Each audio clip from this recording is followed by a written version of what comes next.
Assalamualaikum warahmatullahi wabarakatuh. Kami mahasiswa Teknik Sipil Universitas Wiraraja Madura.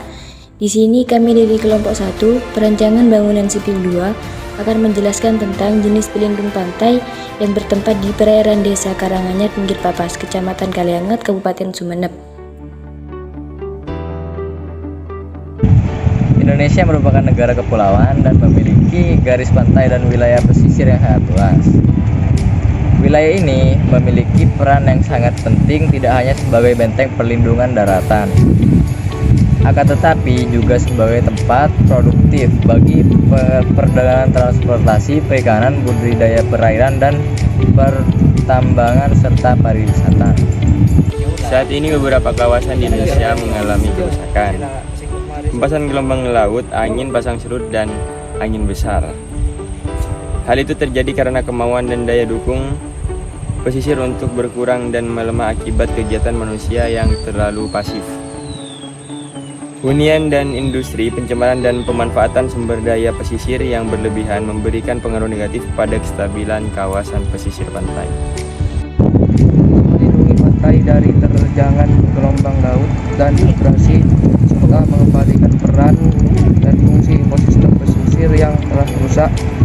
Setidaknya ada 2 sistem pendampingan yang umum dilakukan dalam mereduksi dan memperlambat energi gelombang laut, yaitu dengan membangun sarana pemecah ombak.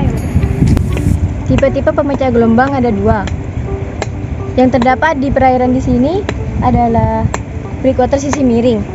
Pemecah gelombang sisi miring dibuat dari tumpukan batu alam yang dilindungi oleh lapis pelindung berupa beton ataupun batuan besar dengan bentuk tertentu.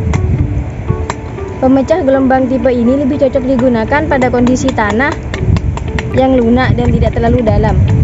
Breakwater sisi miring ini lebih bersifat fleksibel, sehingga apabila terkena serangan gelombang yang kuat, kerusakan tidak akan terjadi secara tiba-tiba.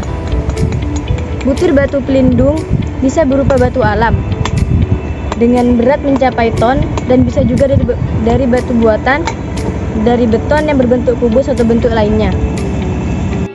Tipe breakwater yang kedua, sabu hijau pesisir atau hutan mangrove. Yang pertama, tumbuh di areal pantai berlumpur. Yang kedua, akar dan tegak pohon yang kokoh dapat menahan abrasi dan gelombang atau badai laut. Yang ketiga, melindungi areal di belakang dari badai laut. Yang keempat, akar-akarnya mengikat dan membentuk sedimentasi. Yang kelima, biaya tidak mahal. Yang keenam, indah dilihat dan meneduhkan. Yang ketujuh, disenangi biota laut atau pesisir. Yang kedelapan, ramah lingkungan, diantaranya dapat mengikat CO dari udara atau mitigasi perubahan iklim. Mercusuar ialah menara dengan cahaya terang di bagian atas. Mercusuar terletak di tempat-tempat penting, namun berbahaya dalam navigasi kapal berlaut di lautan. Dengan adanya mercusuar, kapal diuntungkan soalnya dapat menghindari jalur berbahaya seperti wilayah karang di laut. Mercusuar juga dapat menentukan lokasi dan arah pelayaran, sehingga kapal laut karam karena terdampar atau menabrak di perairan dangkal dan tersesat karena jalur berbahaya. Alur pelayaran adalah bagian perairan pelabuhan yang berfungsi sebagai jalan keluar masuknya kapal-kapal yang berlabuh dan menyandarkan kapalnya di pelabuhan.